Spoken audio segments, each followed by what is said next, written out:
ini bisa dilihat secara utuh terkait posisi-posisi berdiri dari para terdakwa ini.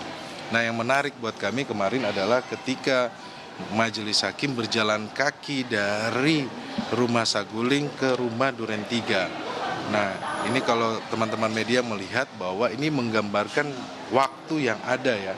Karena kan kalau keterangan Richard Eliezer itu dia orang terakhir yang dipanggil, kemudian naik mobil, kemudian pindah ke rumah Duren 3. Jadi situasinya waktunya sangat pendek.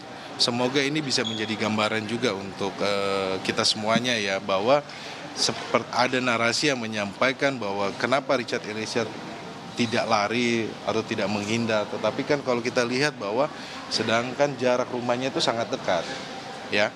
Kemudian itu yang jadi perhatian kami juga. Terus terkait yang di rumah Duren 3 juga kemarin kami melihat bahwa posisi berdiri almarhum Joshua, kemudian posisi di dalam rumah Duren 3 juga ini sudah tergambarkan semuanya. Harapan kami adalah ini bisa mendudukan perkara ini semakin jernih, dan apa yang disampaikan bahwa keterangan Richard Eliezer tidak berkesesuaian ini terpatahkan. Karena apa? Richard Eliezer menyampaikan sesuai fakta yang terjadi.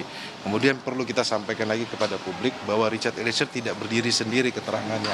Ada keterangan Richard Eliezer yang didukung oleh keterangan saksi yang lainnya dari petugas web terkait dengan lokasi isolasi bukan di rumah Duren 3 tetapi di rumah Bangka. Kemudian terkait senjata Steyr yang terakhir ada ditaruh sama Ricky Rizal di samping tempat duduk di depan di dashboard mobil. Kemudian senjata HS ada di dashboard mobil. Kemudian terkait dengan DNA yang dimana Ricky Rizal menyampaikan juga ada menghapus DNA dari saudara Ferdi Sambo. Terus kemudian juga terkait yang dijanjikan uang, bahwa ada juga saksi Kuat Ma'ruf Ricky Rizal menyampaikan hal tersebut. Jadi perlu kita rusukkan ke publik bahwa keterangan Richard Eliezer ini tidak berdiri sendiri. Keterangan Richard Eliezer ini didukung dengan alat bukti yang lainnya dan bersesuaian. Bahwa waktu kemarin terkait dengan pemeriksaan sebagai terdakwa hari ini, Hakim pada saat melihat lokasi kejadian di sana yang tidak terekam oleh media ataupun pada saat ya tadi saya sudah sampaikan kan terkait rumah Saguling, terkait setiap lantai di mana setiap sudut ada CCTV. Nah, ini menjadi pertanyaan buat kami kenapa CCTV itu tidak ada.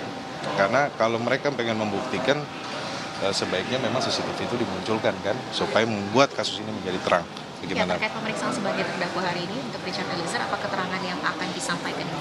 Richard Eliezer akan menyampaikan semuanya apa yang diketahui. Tentunya ya kita lihat saja nanti apa yang ditanyakan oleh jaksa penuntut umum atau majelis hakim ya. Tentunya dalam hal ini dia sebagai status sebagai justice collaborator, tentunya dia kooperatif, dia akan rileks, dia akan menyampaikan semuanya secara tenang dan dia tidak khawatir. Dan kami harapkan bahwa apa yang disampaikan ini menjadi keterangan Richard Eliezer ini membuat perkara ini menjadi utuh.